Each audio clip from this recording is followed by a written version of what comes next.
Golden State Media Concepts bring you Book Review Podcast, a haven for bookworms of all ages and the widest genres, from mystery to memoirs, romance to comedy, fantasy to sci-fi. If you love to read, this is a podcast for you. It's the Golden State Media Concepts Book Review Podcast.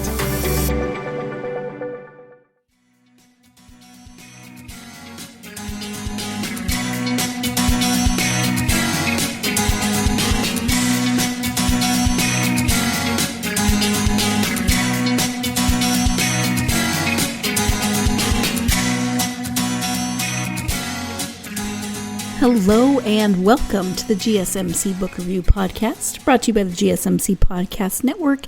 I am your host, Sarah. Happy Friday. Hope your week has gone really well and that maybe you have something that you're excited about to do this weekend.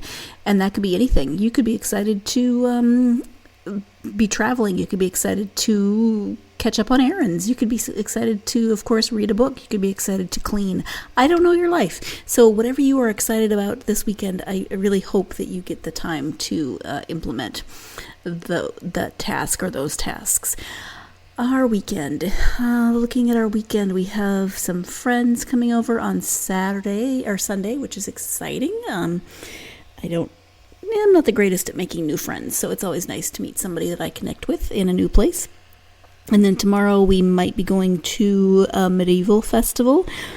And can I just say that this makes me giggle a little bit? I don't know if giggle is the right word, but it's an interesting comparison. I've been to Ren fairs in the United States several times, and they're in a field, or they always seem to be in the world's hottest part of whatever city they're in, right?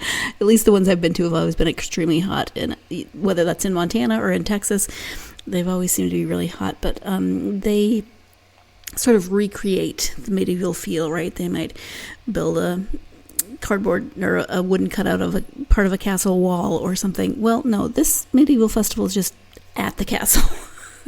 It's in a town about 20 minutes from here, and it's just literally at the castle, the actual medieval castle that is still standing there from the, 13th century, something like that. So, I guess that's an advantage to living in Europe, where things have been around for a lot longer than they have been in terms of permanent structures in the States. So, it's just different, and it makes me smile. Anyway, that is a possibility for tomorrow. Definitely hanging out with friends on Sunday. Looking forward to that. Anyway, I mentioned things. Actually, I didn't do that intentionally, but I mentioned things, that you're excited about, or potentially things that make you happy, whether that's reading or cleaning or hanging out with friends or whatever you might do this weekend. And that is a very good segue to our book this interview. I said at the end of the last episode that I have another returning guest. Kristina Rienzi is here to talk to me about her new book. Kristina was last on the episode back in November of 2019. That is episode 194. And when she was here, we were talking about her sci-fi novel, Among Us. But today we are talking about a nonfiction book. It is called 5 Happy Choices. I'm going to go ahead and give you the description of that book. Actually, first, let me say that I always forget to include the subtitle when I talk about books, especially this book for some reason. I don't know why, but it is 5 Happy Choices, the simple way to a happier life. And here is the description of that. A happier life is only 5 happy choices away. In this energizing and thought-provoking self-help book, best-selling author and certified professional coach Kristina Rienzi reveals 5 simple and proven choices you can make today that lead to a happier life. Kristina's education, experience, and advice highlight the simplicity of making specific choices that have the power to unleash happiness. Backed with proven scientific research, Kristina's 5 Happy Choices encourages, empowers, and inspires you to choose happiness as a technique to take control of your life. And so, yes, that is the description of 5 Happy Choices. The simple way to a happier life. And again, my guest today is author Kristina Rienzi. We'll be talking about this book. And I'm going to go to the interview now because I have a bunch of things that are going through my brain, but we talk about them some in the interview. And so I don't want to I don't want to give away things that we're going to talk about. So let's go ahead and turn now to the interview with Kristina. Hi, Kristina. Welcome back to the podcast. Hi, thank you so much for having me. I'm so excited to be here. I'm excited to have you back. And I love that we are here. We're going to talk about a completely different type of book than we talked about the first time you were here. But before we get to the book, if you could share a little bit about yourself, either for people who didn't hear the first interview or maybe need a refresher as to who you are. Sure. So my name is Kristina Rienzi, and I am an author of now fiction and nonfiction. I also am currently in school for psychology. I'm going for my PhD in clinical psychology, so I have kind of a full plate. But yeah, I mean, I live by the Jersey Shore. A lot of what I write about and post about is the beach and the Jersey Shore and the peace it brings me. And yeah, I'm on my journey for psychological wellness, and this is where I am today. I went from thrillers to psychological wellness, and believe it or not, I think they all have a lot in common. There's a lot of overlap there, but yeah, that's who I am, and I'm so excited to be here. And no matter where this journey in life takes me, I'm an author at heart. There's a segue in there from thrillers to psychological health, because I think yes, it's just different sides of the same coin, right? Absolutely, 100%. And do you sleep ever? You've got a family. You are getting your PhD. You write. You are incredibly busy. Do you thrive on busyness, or how do you balance? I thrive on busy. That's a great way to put it, because I realize, looking back on life, that's how you realize things, right? You look back and go, oh, wow, this is my pattern. That when I'm not busy, I'm, and don't get me wrong, I love to relax, but when I don't have active projects I'm working on or challenges, like I would call them challenges, I feel empty, like I need a challenge. And not that being a parent isn't a challenge, because I'm a newer parent and I do have a toddler, and that is a total challenge in so many ways. But I feel like I always want to be moving forward. So yeah, I thrive on being busy. I do make sure I schedule relaxation in. So I have, very strict boundaries around my time.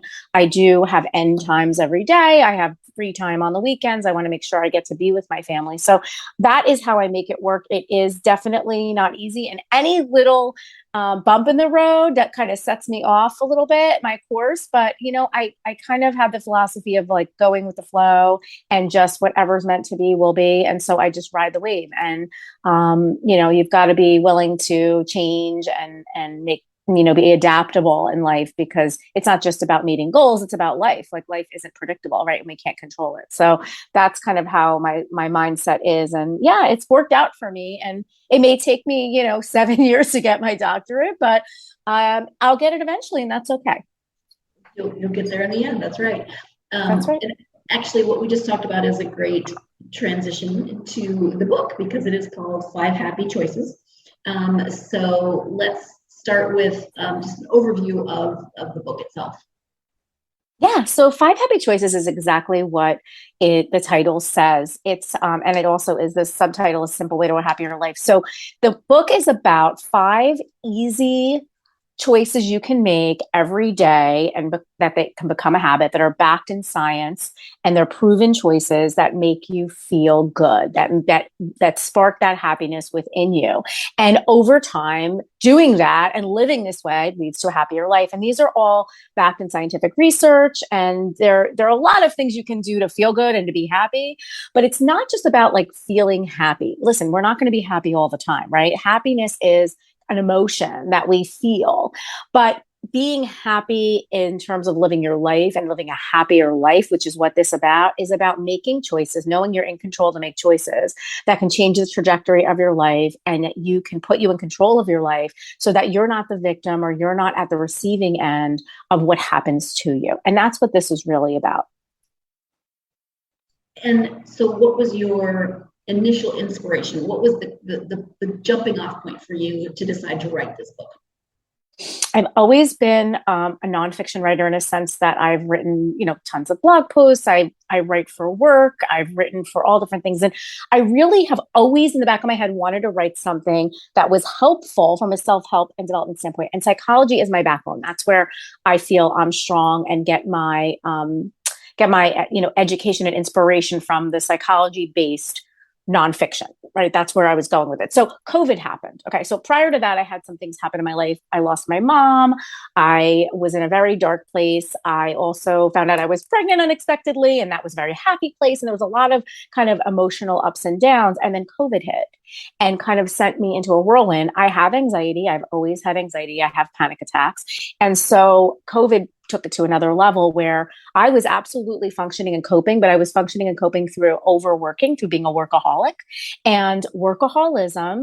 And I call it workaholism, people pleasing, and self-neglect are the three things that when they collide, it creates what psychologists call superwoman syndrome, or it could be superhero syndrome or super person syndrome, but really superwoman syndrome based on the expectations that are put on women to be, full-time moms, full-time workers, all this stuff. So all of this is going on, COVID hits, and now I'm trapped in my house, and now I have to be a germaphobe, right? And I'm paranoid because I have a baby at home. So I thought, what better way to deal with this, the way I deal with everything, which is learning and education. So I took a course in the Certificate of Happiness Studies through a Harvard professor created this course, and it was a year-long course in the science of well-being. That's basically what it is. It's the science of well-being. And through studying that, I thought, I have to share this information. I need to get this information to people. And it seems like simple information, but I think when you look at the science behind it and you talk about there are studies that people are doing. There's a journal of happiness studies. I mean, this is a scientific field of study. It's well-being and psychological well-being. I wanted people to know, hey, these aren't just choices. These are simple things you can do. You don't have to think about it too much. You don't have to read the journal articles. You don't have to go back to school. You just need to pick up a book, read through the book, know what these choices are, and make a concerted effort every day to do something to feel better. We're going to go ahead and take our first break of the podcast, but I have one comment to make, and that is that the morning of the interview, I spoke with Kristina on Tuesday of this week, and Tuesday morning I woke up with just crazy anxiety, not like a full-on panic attack or anything, but definite anxiety. I was having weird dreams. I woke up just anxious, breathing shallow, all of those wonderful things. And so it was very nice to be able to talk to Kristina and look back through some of the things in the book, but talk to Kristina and hear about her struggles with anxiety and depression, etc. And yeah, it was nice. It was not necessarily a happy choice like from the book, but it was a very good thing, very good timing for the day that I was having. So Kristina, thank you. We're going to go ahead and take that first break of the podcast. When we come back, we'll be talking more about some of the science behind the happy choices and some other things. So stay tuned. You're listening to the GSMC Book Review Podcast, and I'll be right back. Do you want to be healthier, yet you just don't know what to do? All these shows telling you this and that, but nothing seems to work. Well, listen close. Golden State Media Concepts has got something great for you. The Health and Wellness Podcast dedicated to workout trends, healthy eating habits, diet, and everything about healthy living. Join us in our banters as we help you not just live life to the fullest, but live it to the healthiest.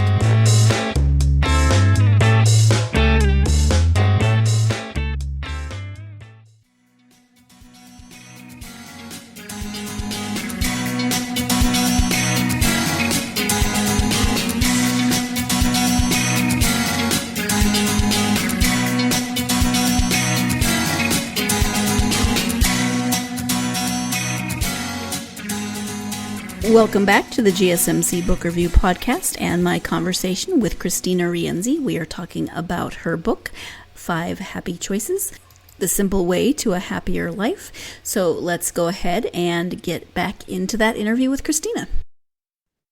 It's not, so yeah, what you said about you don't have to read the journal articles. So you cite the science, you give, footnotes and citations for the science, but you don't delve into it in huge, people aren't going to feel like they're reading a medical journal or a scientific journal. And it is not a long read. So you can read this book in an hour, a couple hours, depending on, just how fast you read or how much you decide to read at any given time. So was that part of did you decide to go into it from I don't want to say simple, that's not the right word, but from a more accessible standpoint? Yeah, I wanted it to be something people might carry in their purse, might carry in their work, bag. Something that if you got it on audio, you would listen to it over and over again. Something that would just become a habit in your life where it's just right here. Let me just, it seems simple. These are simple things, but what do they mean to me? I'll give you an example. One of the choices is kindness. That seems easy, right? Kindness. Well, what is kindness to you? Kindness to me may not be the same thing as it is to you. And an act of kindness to me is something as simple as sending a text to a friend, say, hey, I'm thinking of you. How are you? That feels good to me. And for sure, when you focus on other people, and there's science behind this too, when you're sad and you focus on somebody else, it immediately turns things around because now you're in helper mode, you're in caring mode. And so something like that, it isn't just, hey, kindness is the answer, go forth in your life. Because what I learned by studying the science of well-being is just knowing isn't enough. Just knowing how to do something isn't enough. And so I wanted people to have an easy access to knowing and reading a little story and maybe relating and having some information. But then I wanted it to be, short, like you said, and easy and accessible enough that it can be read over and over again, or kind of like a pocket guide where you take it with you. But I also wanted at the end of each chapter, I put happiness in action. And it's about the action that makes the difference, right? You have to ask yourself some questions and answer them honestly. Take some action. And I did end with affirmations because I feel like when we say that affirmation, it ties everything up. It's a little bit of work. I mean, it's not a lot. You don't have to go into the questions, so deeply, but I think they have to be honest and they have to be your answers. And to me, knowing those things, that is what is going to take you to the next level. It's not just I have the information. It's I know what it means to me and I'm going to do something about it. It's the doing that creates the feeling because you're actively participating in your life to feel good and to be present. And that's another happy choice you can make. And all of it is backed by science. And like I said, by the way, there are lots of things that'll make you feel good. You've seen it. You've seen eat well, exercise and all that stuff. I wanted to pick things that I thought would stick, were things that resonated with me, were simple things, and were things that were really true to who we are. And that was what was important for me to share. Well, yeah, I mean, even things like eat some chocolate, play with a puppy. Like, right. Yeah. That... And yes, absolutely. And what do they do? Oh, the other thing I want to mention that I talk about are the hormones. I didn't get into these very deeply, and I probably will in the future in another book or some other version of a book on happiness and well-being, psychological well-being. But there are hormones that are activated that make you feel good. And there are ways to activate them. And there are, several hormones that are in play, and they're, it's connected to everything's connected to your brain and your body, and the mind-body connection is real. There's science backing all of that. So I wanted to give a little dose of that. Like, what happiness hormones can you hack into, and how do we do that really easily? Really, really easily. And again, this isn't, if you do it once, it's not like, oh, I'm happy forever and ever and everything's fine, because guess what? That's not realistic. It's not realistic to be happy all the time, every day, 24/7. That's not real life. I think the goal for this book is about recognizing that there are down times in life. There are emotions that don't feel good, and they have a purpose and they're worth honoring. Okay. And they're worth experiencing. The difference is when you get stuck in those and you can't get out, and you go down this negative spiral, which I've been there. So I get that. And you don't know how to get yourself out of it, and you can't see the good. And, those are the things that I feel like when you're having a difficult time, and I'm not talking about you're dealing with, a diagnosis that you're getting treatment for. That is completely different, and that needs to be managed, with your therapist, or a medical doctor. But I'm talking about you're having a downtime in life. There's grief involved, something happened, you're experiencing something that you're not happy about, and that's normal and natural. Getting out of that. How do I pull myself out of it? I have to go to a meeting. I have to see a family member, but I'm in such a funk and I can't get out of my own way. Like, what can I do? That's really what this is about. It's giving you essentially coping mechanisms to deal with things when they're not happy in life and you want to feel good. And I will say, practicing these over time, you will feel happier. I did it. I went through the whole thing with COVID. I followed my own advice. I still do. And, and I'm very cognizant of it because I want to be happy. I want to live a life I'm happy with. And I think that's up to me and you. Yeah. And I feel like you've definitely answered this, but just in case, you word it in a different way that might resonate with someone differently, what do you hope readers will take away from the book? I hope readers feel heard and feel seen. I hope readers know they're not alone in their unhappiness and their pursuit of happiness. I hope they know that sometimes you don't know that you're not happy, but you don't feel good. And I think that that's normal. And I want people to know they're not alone. Even somebody like me who's studying happiness, who has degrees in this area, who's going on for degrees, who knows these things, doesn't mean I'm happy all the time. You're normal. It's okay. But what I hope that the flip side of that is at first to recognize and acknowledge that you are not alone in this, and everything you're feeling is totally natural and normal, and it's okay. And then the flip side of that is, but you do have a choice that you can make. And I'm not saying, hey, choose happiness, get over what you're feeling. That's toxic positivity. I do not condone that. What I do condone, though, however, is recognizing like, hey, I'm going through this time and I'm feeling sad, I'm feeling angry, and I deserve to feel those things, and let me experience those and honor those. But I also deserve to feel happiness, and let me make some choices and take some actions to get me there. And I hope this book gives that to them. I hope it gives them simple things. I don't want you to have to think about it too much. I don't want you to have to, we were talking about do research and everything. Look, there's work in here to be done if you'd like to do it. But I think if you just read it and take away those things, even if you write them down on a Post-it and put it in your purse or put it in your work bag or put it in your pocket or put it on your phone, having that at the ready, so that when you feel like I'm not feeling great and I really can't get out of my own way, you know what, let me, check on a friend. Let me do those kinds of things. So maybe, one of the choices is gratitude. And gratitude is really seriously as simple as saying thank you. Like you can be thankful. I am so thankful, and this is so silly, but I'm so thankful for whoever invented a washing machine and dryer, because I have so much laundry in my house.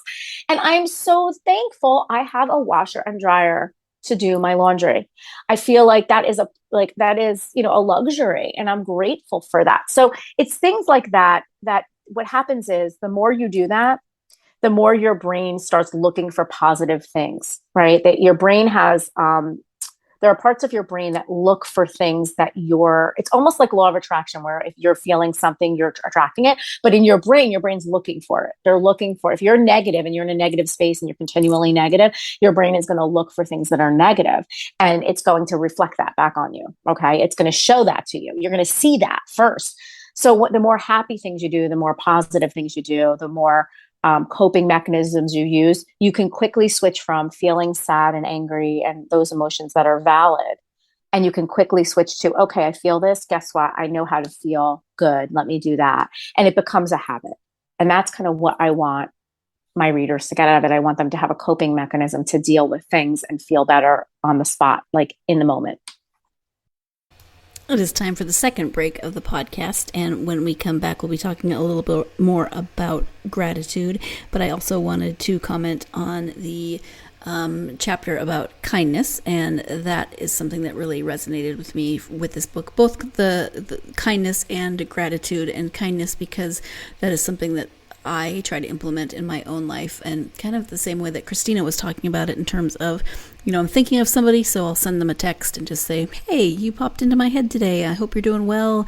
I'm thinking about you, etc. So that's one thing that I do. And also gratitude. I've been told I say thank you too much sometimes, but thank you and probably I'm sorry.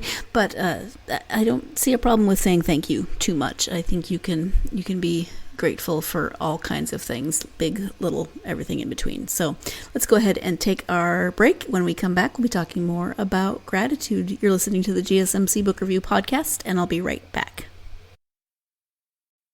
Tired of searching the vast jungle of podcasts? Now listen close and hear this out. There's a podcast network that covers just about everything that you've been searching. Hey! The Golden State Media Concepts Podcast Network is here. Nothing less than a podcast bliss with endless hours of podcast coverage. From news, sports, music, fashion, cooking, entertainment, fantasy, football, and so much more. So stop lurking around and go straight out to the Golden State Media Concepts Podcast Network. Guaranteed to fill that podcast itch. Whatever it may be. Visit us at www.gsmcpodcast.com. Follow us on Facebook and Twitter, and download us on iTunes, SoundCloud, and Google Play.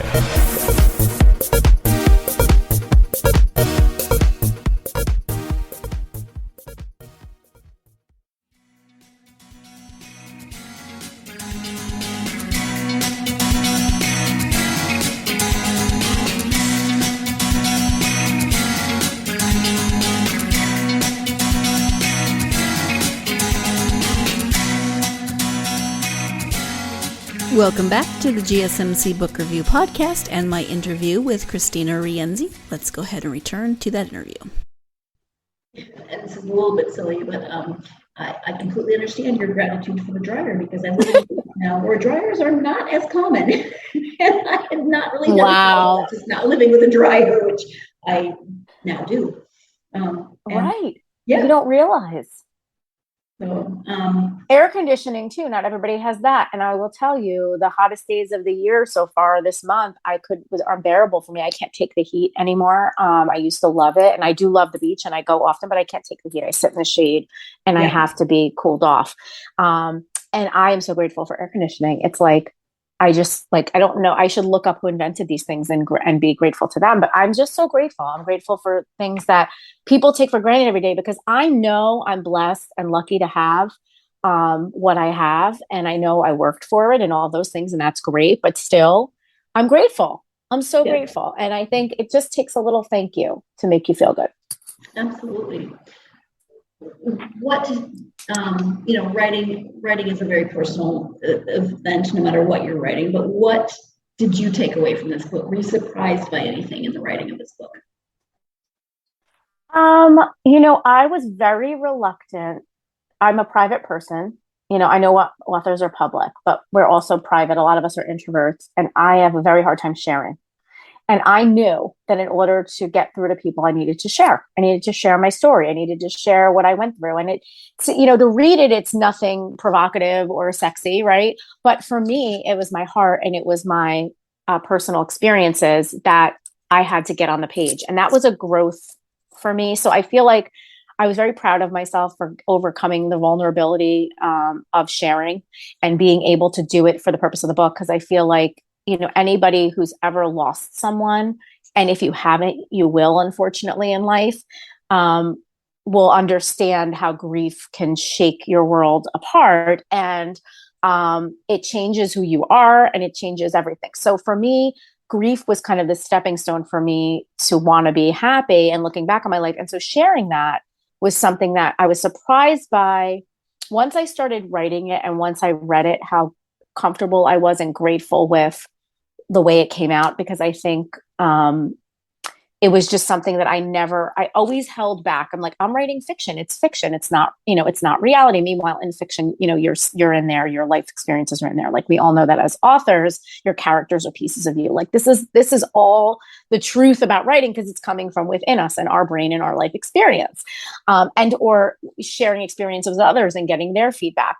But nonfiction is not. Nonfiction is about authenticity and truth. And so I was surprised at how, after I wrote it, I was happy with what I shared, and I wasn't afraid to put it out there, because that was what was holding me back. And I had a lot of people tell me, like, it's not your job to, first of all, you have to share your story. That's how you get through to people. But it's not your job to control how it's received. It's your job to share your story. Your job is to write it and get it out there. And however it's received, it's received. And so you can't be controlling that. You have to tell the story the way it is. So yeah, that was what I learned. I also was very comfortable writing it. Fiction for me is not easy. I feel like I had to I had to do a lot. I've always written fiction, but I'm, by nature, I'm a perfectionist. And unfortunately, you can't be perfect in writing. Like anybody will tell you that, even the best of the best. So it was hard for me to know that no matter what I was putting out in the world could always be better, and letting it go. And so with this, not that that's not true for nonfiction, but I think for nonfiction, what's different is that like I had I had information to share, and I chose how to share it. And I was happy with that. It wasn't, I could have put more, I could have put less, I could have did something different, but I had a very confident and comfortable feeling that this was exactly the way that it was done was exactly the way it needed to be done. And maybe my next book won't be this way. It'll be longer or different or whatever. But I felt like this was the purpose of this book. And I was very happy with that, and you have to sometimes let go of unrealistic expectations, because nothing's perfect, and it's never going to be. Yeah, absolutely. The concept of the book, the 5 happy choices, how are you either currently implementing or possibly planning on implementing them with your daughter as she grows older? Yeah, that's a great question. Because it's so hard to be a parent. I know we were talking about this but it is so hard to be a parent. And, I'm teaching her, of course. I mean, she's so little that some of these choices are mature, right? Some are not. So she says thank you all the time. And I'm teaching her, about gratitude. I'm teaching her about kindness. Some of the other choices are more mature, like she's not going to get those just yet. But, we are really, to me, I want her to be whoever she's going to be. I want her to be like, I want to honor her authenticity. Even if she doesn't know what that is just yet, but I definitely want to raise a kind and caring human. To me, that's important. And I think, as much as I want her to be the strong-willed person that she is, I want also for her to care about other people, to have compassion, to have empathy, to have, and again, empathy is a little bit of a mature emotion for her, but she does care. She shows caring and she shows kindness. And I just want to keep enforcing that. So I think, as she gets older, I'm sure, hopefully I'll have more books, or I'll have more things to share with her. But, my whole way of parenting is to lead by example. And so I feel like it's really important for me to be in the right headspace and place to show her what, life is going to throw at you and how to react. And of course, teaching her through explaining things and things like that. But I think walking the talk is really important, and leading by example is just something that I'm really aware of. I'm aware of what am I saying when I'm in front of her? How am I reacting? How am I treating people? Everywhere we go, she's saying, thank you so much. And bye, see you next time, because she sees me. Like, I really try to be like, when I'm out in the world, I try to be a kind human being. I really do. That's important to me. That's how my mother was. And my mother instilled those values in me. And I feel like that makes me feel good. It makes me happy. But I do that, and I see her doing that, and that makes me feel good. Yeah, thank you for that. Are you working on any new projects currently? Yeah. So after 5 Happy Choices came out, I also have an accompanying journal, which I put out because I feel like, hey, if you want to do the work, this journal will be a continuation. So there's that. I do have a book that I drafted about a year ago. It's been on and off. I've been working on it with school, and it's more of a daily inspirations type book. And hopefully that will come out at some point. I have no idea when. It really depends on my school schedule and how demanding that is. Right now, my goal is to be educating myself in psychology and to be sharing everything I learn. So what I plan to do is taking what I'm learning. I have a newsletter for people that I email them about once a month, sometimes more.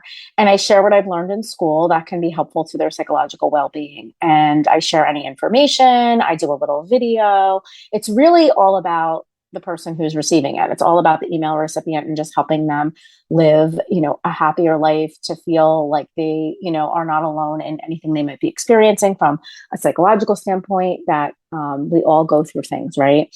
And so that's my goal. My goal is really to connect with the people on my email list, connect with anybody on social media if someone wants to email me. And eventually I do want to put together some workshops and things where I can share. I've done a few speaking engagements. I really enjoyed that. I would be happy to do that again. So my purpose right now is really to take what I'm learning and what I've learned in 5 Happy Choices and what I'm learning in psychology and share it. And that is probably going to look like a book, but it's probably going to look like other things too. And I'm just kind of being open to what people need from me and then giving them that. Time for the final break of the podcast. When we come back, I'll be asking Kristina what she's reading. And of course, because I am always nosy, I will ask her what she's reading with her daughter, because these are things that I must know. So stay tuned. You're listening to the GSMC Book Review Podcast, and I will be right back. Golden State Media Concepts Social Media Podcast. Time to hashtag everything. We talk about all the fun, crazy stories on social media. From Instagram to Facebook, Twitter to Tumblr, or probably even Friendster. Join us each week as we explore the quirky side of social media. It's the Golden State Media Concepts Social Media Podcast. It's simple, such a sad song. The one that we rely on to get us.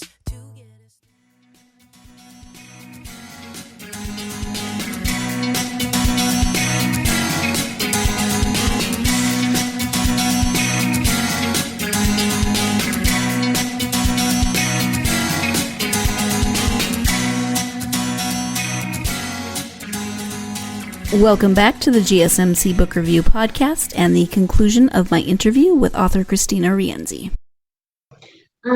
How about reading? What have you been reading? I mean, obviously, I'm sure you're reading a lot for school, you're reading a lot for research, but when you take time to read just for you, if you have that time, what are you reading? So I've been doing, I love Audible, and I do audiobooks a lot because it's, like you said, with school, I'm constantly like diving into journal articles and research papers. And so my eyes are going, so I like listening. Listening is a great way to get stories in. Fiction, I haven't done in a while, although I'm like really wanting to. Like I feel the urge to. I miss my fiction. But what I've been listening to on Audible are 2 books, one for me and one for my daughter. How to Talk So Your Kids Will Listen and Listen So Kids Will Talk. And this is an oldie but a goodie. Okay, I when I was in my master's degree program for counseling psychology, this book was like awesome for my childhood psychology class. How to Talk So Kids Will Listen and Listen So Kids Will Talk by Adele Faber.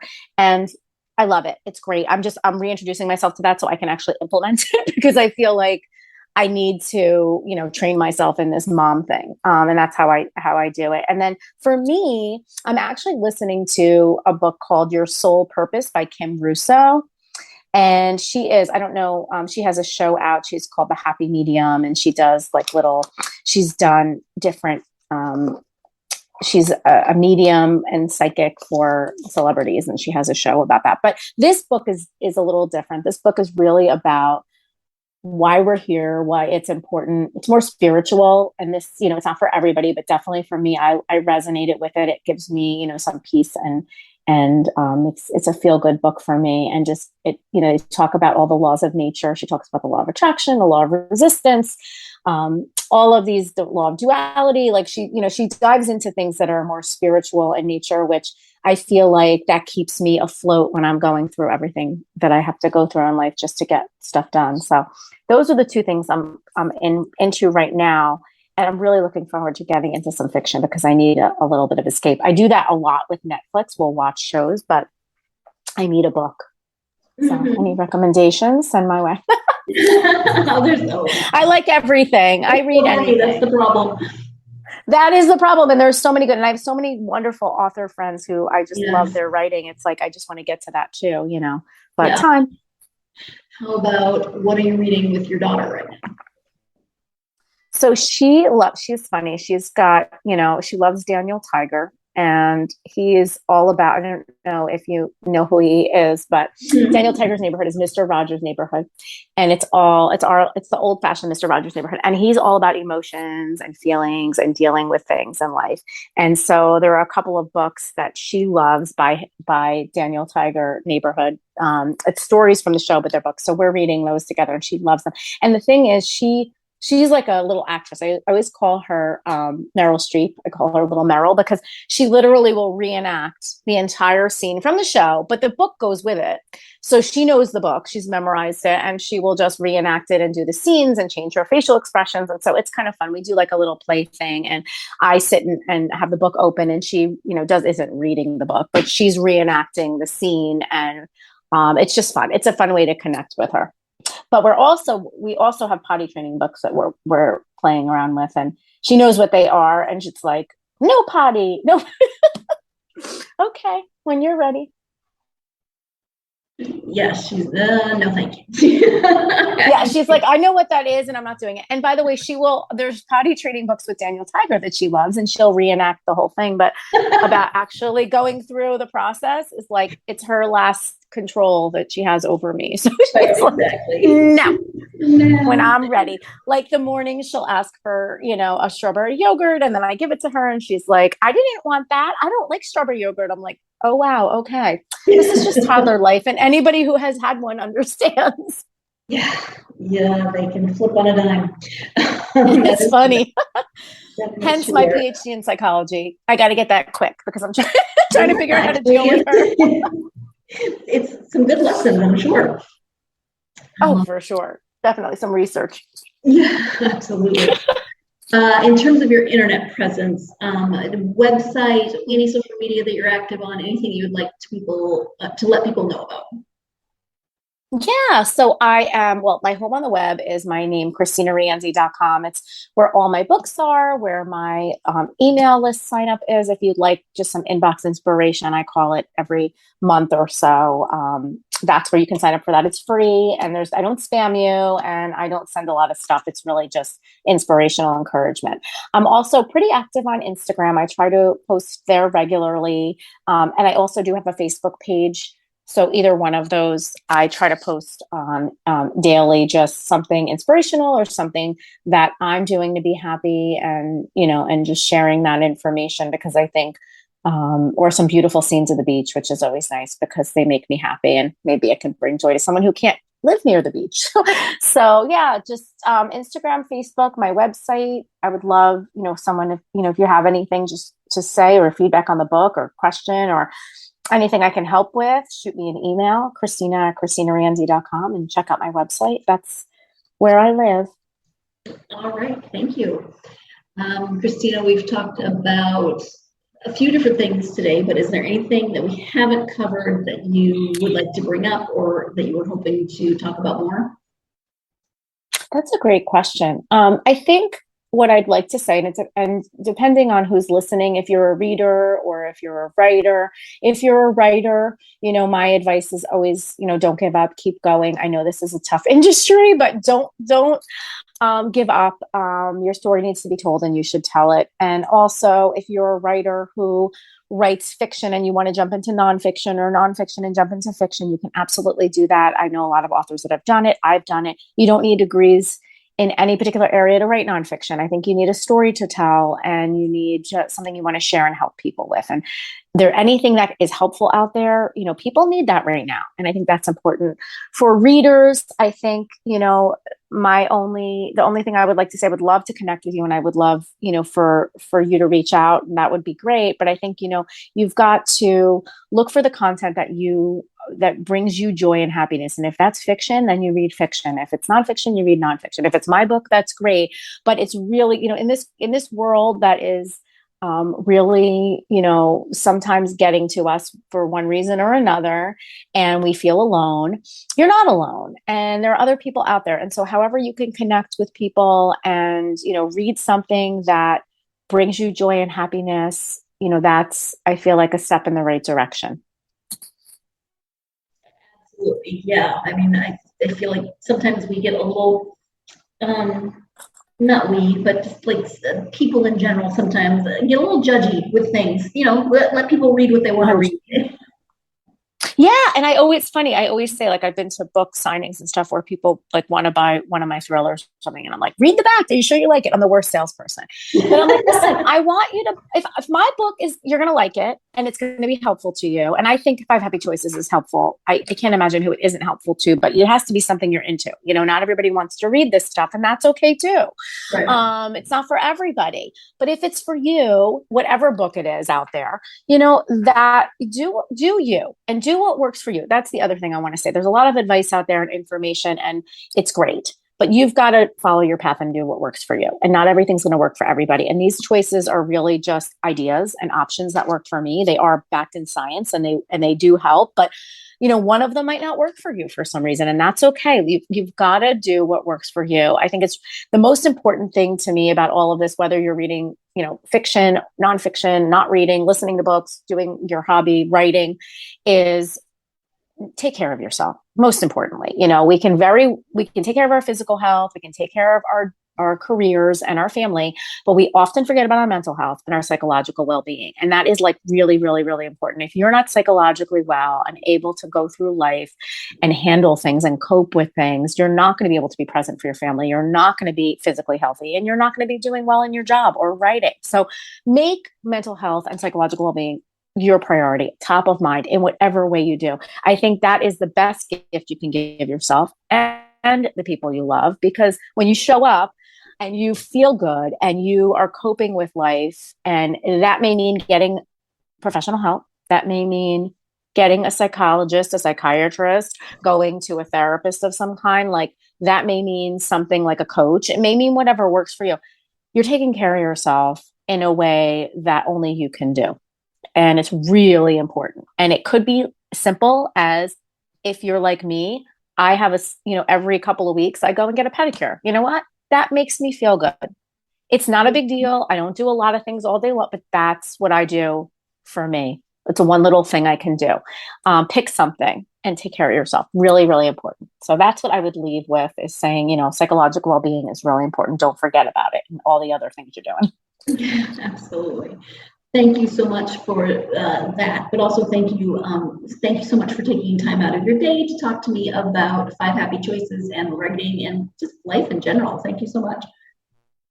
Oh, thank you for having me. It was such a pleasure. This is my passion and my heart, and I love talking about this. And I feel like if even just one person can hear this and feel better or feel hopeful or have some, information that's going to help them, then that was worth it for me. Thank you again to Kristina for coming back to the podcast to talk to me about the 5 happy choices and a simple way to a happier life. I really appreciate it. As I said, I very much enjoyed our conversation. It was extremely well-timed for me, not to be selfish, but it was extremely well-timed for me in terms of the anxiety that I was feeling that day. It helped to kind of refocus my brain, gave me something else to think of besides the anxiety dreams I'd been having all night. I hope you enjoyed the interview as well. If this is something that is of interest to you, you should definitely check out this book. And there's a companion book. There's the workbook that goes with it. So if you like to have something else in hand that you can write in and do the exercises in, then that is available as well. You should definitely check that out.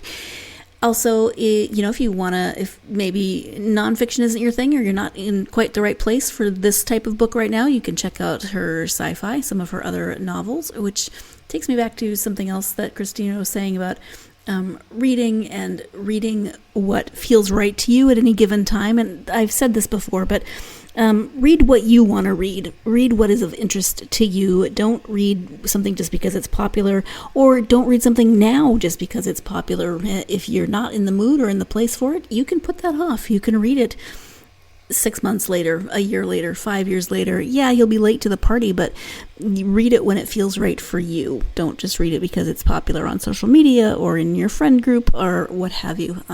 Don't let peer pressure make you read a book you're not in the mood for. Yeah, I'm done now. Okay, off my soapbox. Thank you to Kristina. Thank you as always to you, my listeners. I hope that you will join me next time. I will be, we're switching gears again. We've been doing some historical fiction lately. Now we've done some nonfiction. We're moving back to a contemporary novel. It is called The Candid Life of Meena Dave. It is by Namrata Patel, and it has a lot to do with identity in various ways. So please join me for that interview on the next episode.